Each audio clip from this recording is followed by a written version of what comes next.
Olá pessoal, bem-vindos a mais um podcast da Rafus Press. Hoje temos um Biblioteca Submersa, né? Especial, porque a gente vai fazer alguns anúncios também aí relacionados à campanha do Senhor Morfeu, do LeConte, que está aí aberta já há algum tempo, né, no Catarse. Mas digamos assim, o foco específico do nosso vídeo, né, do nosso Biblioteca Submersa, é justamente esta HQ, Somnia. Como vocês podem ver, ganhadora do prêmio Will Eisner. O que é mesmo? Não fala, né? Mas eu acho que é esse tipo de material coletânea, né? De uma série, uma melhor série, coisa assim. Somnia, né? Somna, na verdade. É uma que é a Bedtime Story, né? Uma história de ninar, digamos assim. Foi escrita e desenhada por Becky Cloonan e Tula Lotay, né? Duas desenhistas aí que estão dentro da indústria faz um certo tempo e trabalham para Marvel, DC. Tem um traço lindíssimo, já vou entrar nisso inclusive, né? E é uma HQ publicada pela editora Distillery. Foi publicada no Brasil pela Comic Zone, inclusive eu comprei essa em inglês um pouco antes, porque tinha uma promoção de uns 50% de desconto, então era quase uma empresa Comic Zone que resolvi comprar em inglês. Até para conhecer a editora, no Comic Zone eu conheço, a Distillery eu não conhecia ainda. Tem um formato muito curioso, assim,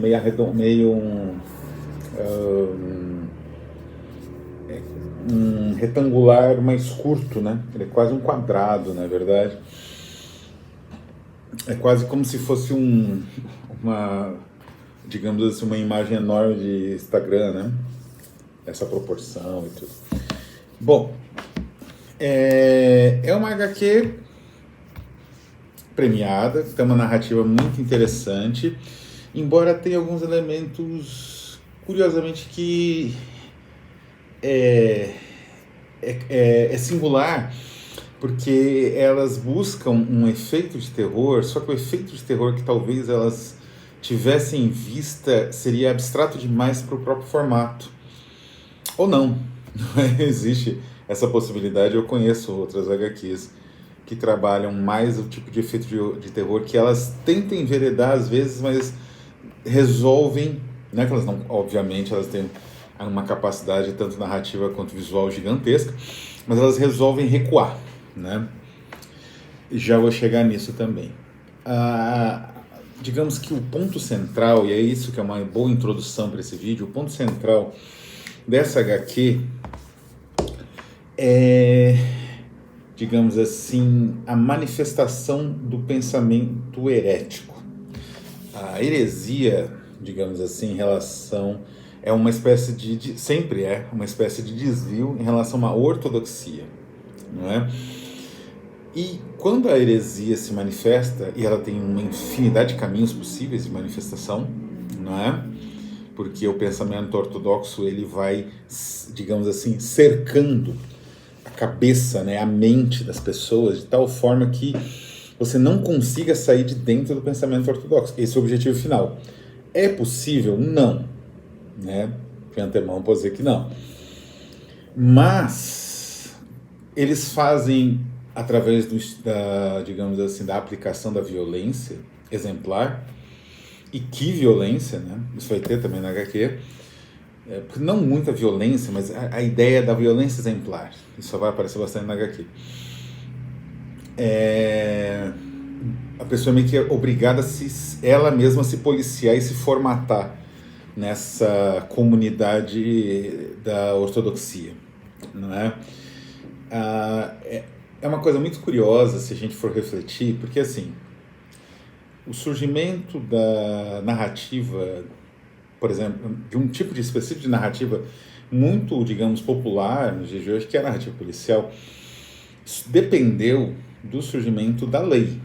Isso é evidente. Não só da lei, da aplicação da lei, né? Do Estado ter o real domínio do monopólio legal da violência. Necessita disso, senão não tem como ter narrativa policial. Quando era na base do linchamento, na base sei lá, bater em todo mundo, torturar todo mundo para descobrir quem é o culpado, você não tinha uma investigação em si.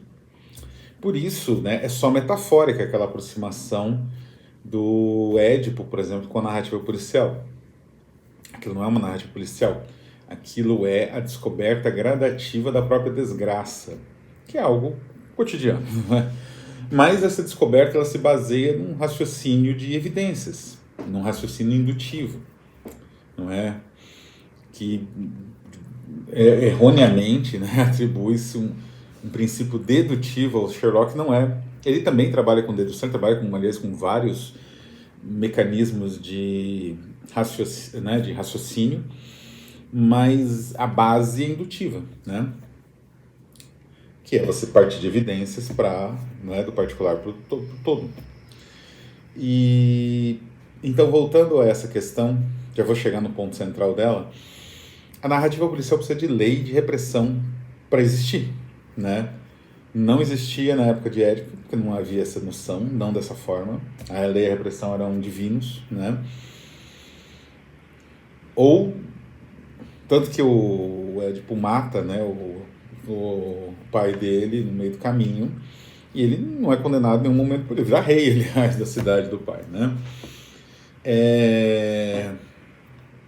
Mas mais que isso, precisa existir um arcabouço repressivo. Uma ideia que o criminoso, ao executar o seu crime, ele está fugindo das, digamos assim, das definições de certo e errado estabelecidas, né?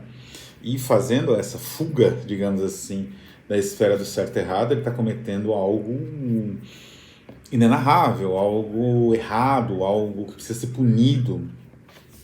E essa visão, ela, digamos, esse arcabouço, né, digamos assim, de reações, essa hermenêutica da lei e da repressão, ela precisa ser introjetada. Digamos assim, a institucionalização das leis faz com que isso aconteça. Né? Você introjeta que, sei lá, matar errado, roubar errado, etc, etc. Mas, e quando não existia a lei? Era a Inquisição que fazia. Quando não existia uma lei organizada, um Estado organizado, pelo menos nos moldes que a gente conhece hoje, né? Ali por meados da Alta Idade, quando a Inquisição começa a se formular com mais intensidade na Europa, quando a Igreja Católica começa a caçar as heresias, assim, por um lado se preparar para as cruzadas e por outro caçar as heresias com mais eficiência, aí vai surgindo essa perspectiva que eu falei, introjetada de lei nos fiéis da igreja, né?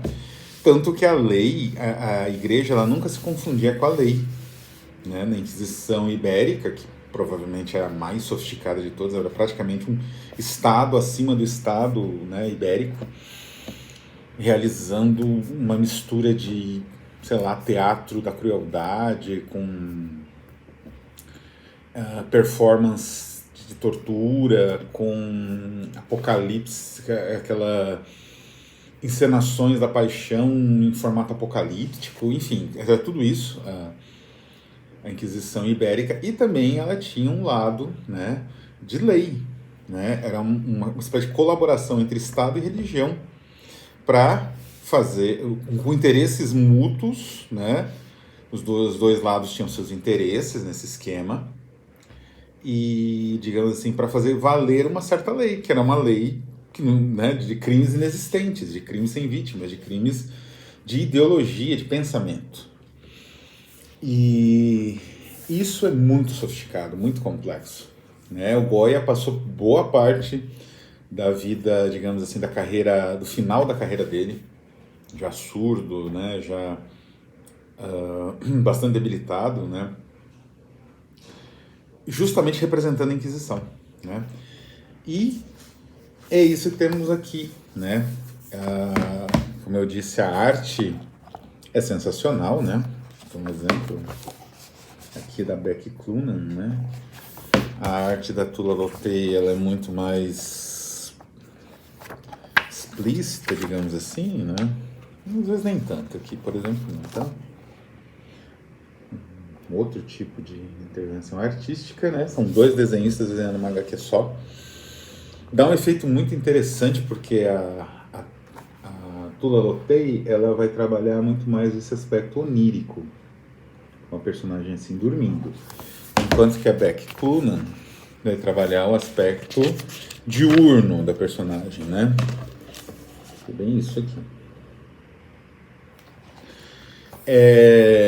Evidentemente as coisas começam a se confundir num determinado momento, porque, bom, fornecendo uma sinopse rápida, né, da HQ, ela trata da existência dessa mulher aqui, acho que ela chama Karen, uma coisa assim, agora não me recordo o nome da personagem principal. E ela, enfim, vive, né, com o marido numa aldeola, né, numa comunidade meio rural, bem pouco desenvolvida, não é uma comunidade urbana.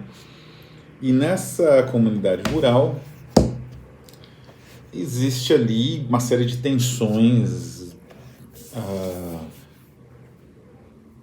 de comportamentos, né, não aprovados, tipo adultério, tensões assim de atração sexual, pessoas que não deveriam ter esse tipo de sentimento, né?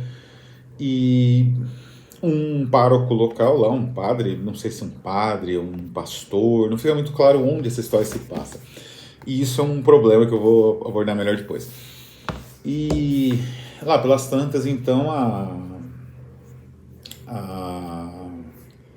essa personagem principal, ela começa a ter sonhos, né? Ela começa a ser acossada por sonhos mais ou menos eróticos, né? Digamos assim, de uma entidade que vai meio que perseguindo, né? Ela anda através dos sonhos, então são sonhos recorrentes com essa mesma entidade, e aí que entra a Tula Lotay desenhando. É uma HQ muito interessante, ela tem um aspecto, né? Ela trabalha muito essa ideia da introjeção da lei que eu mencionei, que é as próprias pessoas carregarem, né, todo o mecanismo da Inquisição na cabeça para evitar entrar nesse mecanismo. É nítido que o marido dela, por exemplo, tem uma certa, né, mesmo quando as coisas pioram bastante, vamos dizer assim. Não vou fornecer muitos spoilers, porque essa história aqui, ela tem um andamento, uma série de... não são bem twists, né, mas ela, digamos, a progressão da narrativa exige a atenção do leitor. E se eu passo um spoiler, isso acaba, né, fazendo com que o leitor espere, com expectativa de certos pontos, né, da narrativa. E isso acaba, acho que, estragando um pouco o prazer da leitura. Mas posso dizer que as coisas vão piorar bastante, digamos assim, do ponto que já começa um pouco complicado, porque isso que eu falei dessa perseguição em sonhos, né, por conta de uma entidade, já é desde o início da narrativa. Então, é nítido que o marido dela não quer, digamos assim, admitir que ela tenha realizado um pacto, quer dizer, mas ele ao mesmo tempo, ele sabe que ele precisa dar um jeito ali, né, fazer alguma coisa aos olhos dos eclesiásticos, aos olhos da sociedade, que existe uma cobrança. Então existe essa relação em que você não sabe exatamente até que ponto a pessoa acredita que, no caso, a moça, né, estaria ali possuída ou coisa parecida, ou a pessoa convenientemente segue o barco, né? Segue o que todo mundo, em Roma como os romanos, segue o que todo mundo faz. Esse é um aspecto que tem muito a ver com isso que eu falei, com essa introjeção da lei, né, que foi produzida pela Inquisição, praticamente ali emulando um Estado moderno, um Estado autoritário, um Estado nazi-fascista ou stalinista, né? A Igreja conseguiu emular isso, não é? Não só a Igreja, né? Tem os protestantes tiveram suas próprias inquisições em escala menor que usaram, inclusive nos Estados Unidos, né? Que usaram os mesmos procedimentos, né? Bom, na Alemanha, na esfera protestante, né? Digamos assim, da Europa, da América e do mundo, né?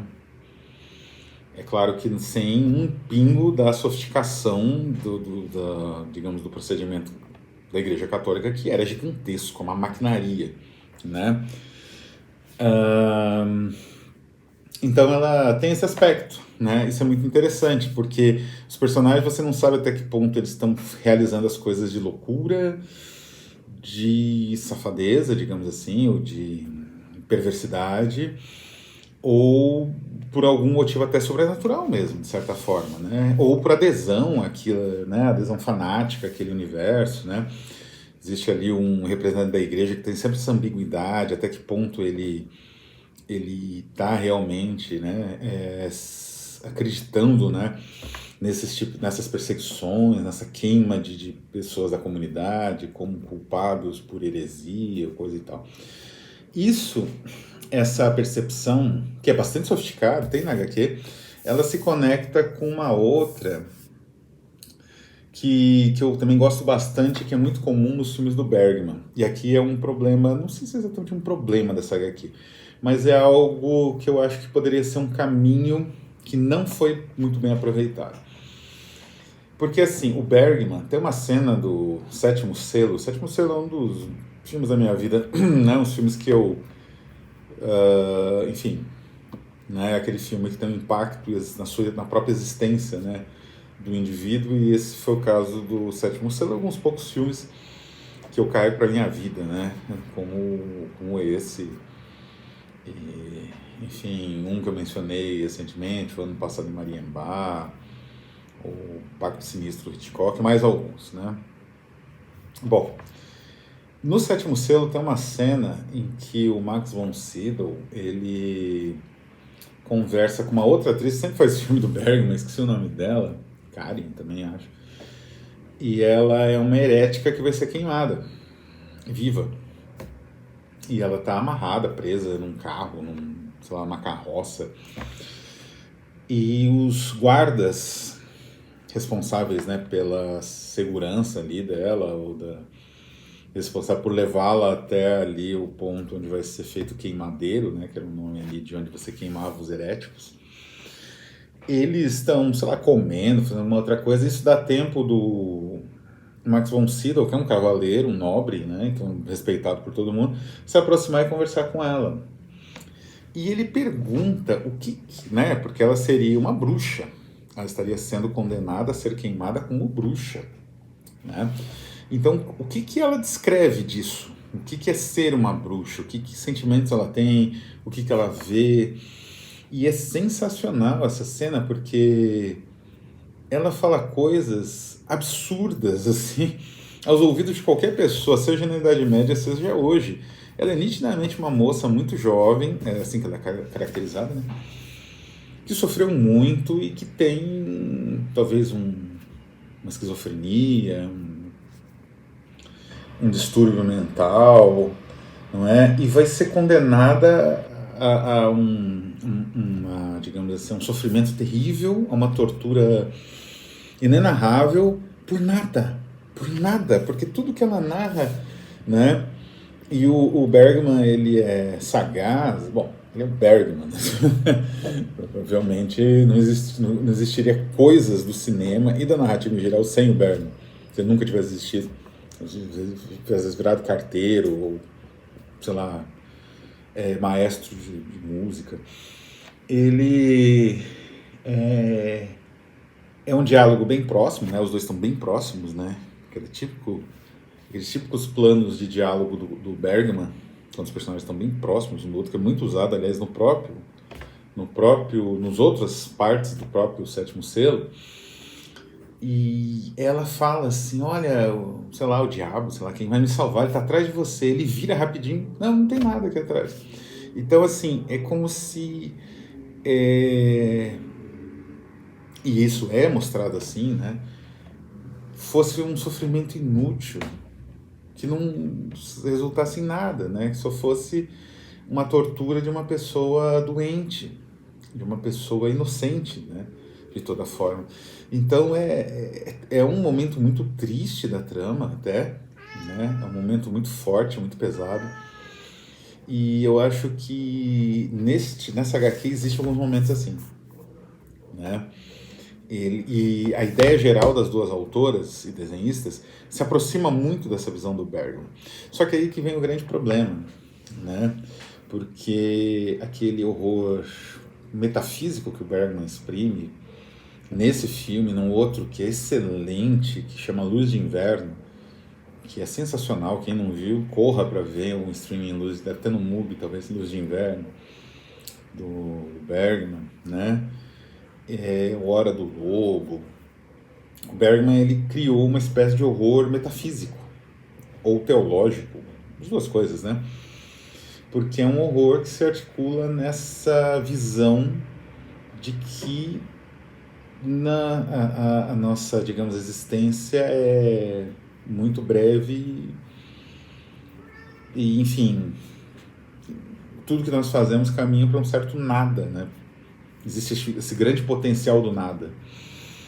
E essa perspectiva é muito interessante, mas ela não faz o giro narrativo necessário. Então aqui, por exemplo, opta-se por, não exatamente clichês, mas por andamentos mais usuais que o Bergman emprega, não é? Dessa mudança súbita de alegoria, de narrativa realista, ou relativamente realista para alegoria, acontece no final do Sétimo Selo, né? Então aqui não, existe uma digamos assim,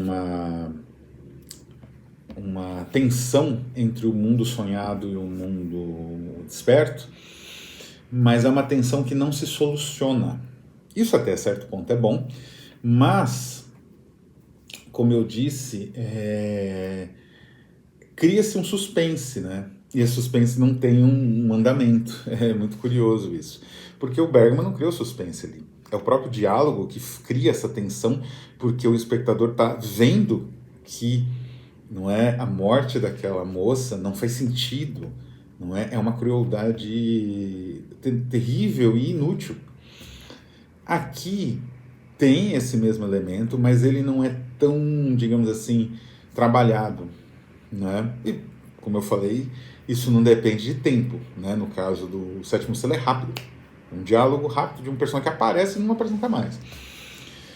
Então esse é o meu grande problema aqui, um problema, na verdade, com a estrutura, com a opção da estrutura, que eu acho que tem muito a ver com uma certa visão de catálogo, digamos assim. Existe uma visão de catálogo que muitas vezes acomete os criadores e cria algumas camisas de força. Então, por exemplo, essa narrativa vem até atrás comparações com Midsommar e The Witch. Assim, de fato, The Witch inclui Midsommar, não sei, não é forçado, né? The Witch, de fato, tem um pouco a ver, mas assim, como eu disse, ele é muito mais próximo, sei lá, do Sétimo Selo, de certa forma, de algumas narrativas do Bergman, do Bergman não, do mestre do Bergman, Dreyer, Karl Dreyer, sobre a Inquisição, né, como o Joana d'Arc do Dreyer, né? Como é que é a condenação, o processo da Joana d'Arc, eu não lembro, né? Mas não, você tem que, digamos assim, associar com algo mais conhecido, né? Com uma referência mais comum. E essa questão da, digamos, catalogação, que faz com que uma obra tenha que entrar em determinados, digamos assim, fluxos narrativos mais populares que outros, ou mais reconhecidos que outros, isso provavelmente influenciou algumas das escolhas delas, não é? De um modo geral. E tirou um pouco da potência da narrativa, que poderia ter bem mais, porque a história em quadrinhos permite até bem mais liberdade do que um filme, né, como o Sétimo Selo também, dos anos 60, nos anos 60, né, 50 e anos 60. Mesmo assim, uma boa HQ, e aproveito, aliás, esse comentário de uma HQ de terror, com elementos góticos, né, a Inquisição é um elemento gótico por excelência, né, ele vai aparecer em várias narrativas, tanto do gótico quanto do fantástico, a fundamentação do fantástico, né, como o Jean Potocki, o manuscrito encontrado em Zaragoza, né, então Inquisição, essa coisa da prisão dos heréticos, das bruxas, né, isso vai ser essencial nessas HQs, essas HQs na literatura gótica, inclusive. E aí eu aproveito para fazer um anúncio, já que a gente está falando de catalogação, do problema digamos assim, das dificuldades do catálogo, né? Quando o catálogo serve como um impeditivo da imaginação. É, na nossa atual campanha Senhor Morfeu, vamos ofertar aos apoiadores, todos os apoiadores, né,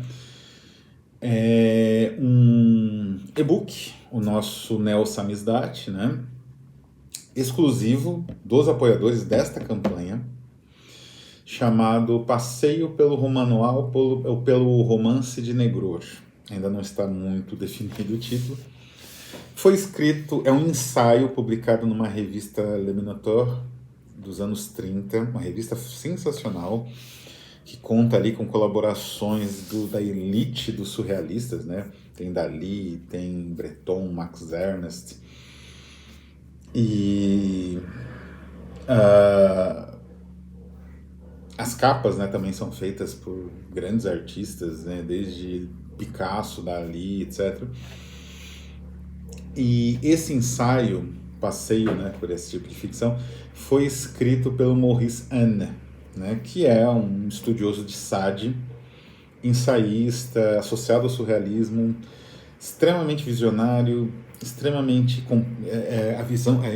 as visões, né, interpretativas que ele tinha, né, de Sade são únicas, né. É um autor até onde eu sei inédito no Brasil, já publicado em Portugal, especialmente em coletâneas e material relacionado ao Sade, né? E ele discute justamente uma nomenclatura muito específica, muito utilizada na França, de uma maneira muito complexa, não é? Que entra em choque um pouco com a nomenclatura empregada, especialmente na Inglaterra, e depois meio que consagrada, que é justamente o roman noir, né? O romance obscuro, de negror, né? Que é um tipo muito específico de narrativa de fazer medo. Os franceses tentavam colocar digamos assim, de um ponto de vista epistemológico, numa amplitude conceitual muito maior, diferente dos ingleses que trabalhavam ali com a reprodução histórica, né, com essa ideia histórica do gótico, né.